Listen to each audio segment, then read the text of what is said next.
继日前有女空服员在飞机上睡觉之后，又有空少睡觉被抓包。有民众投诉，10月搭乘罗马飞台湾的航班，竟然有资深空少在座位上睡觉长达1个小时，甚至还打呼。航空公司表示，经过调查，这名空服员确实在执勤的时候不小心睡着，事后也十分的懊悔。目前将进行惩处，并向社会大众道歉。海神大道惊动乘客，因为长达1个多小时，但打呼的不是别人，而是这架航班的资深座舱经理。在执勤的时间呼呼大睡，旅客上厕所的时候看到他在睡觉，结果后来口渴再去喝水，看到他竟然依旧睡得很熟，看不下去。不要整层睡着就好了，不要机长睡着就好了。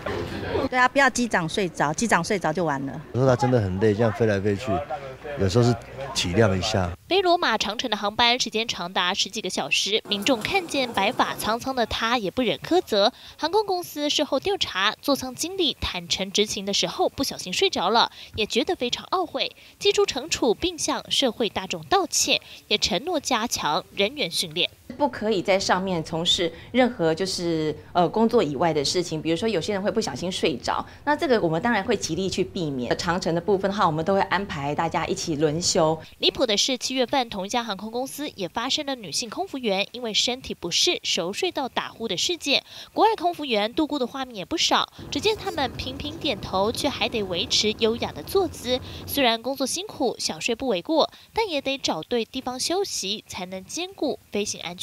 记者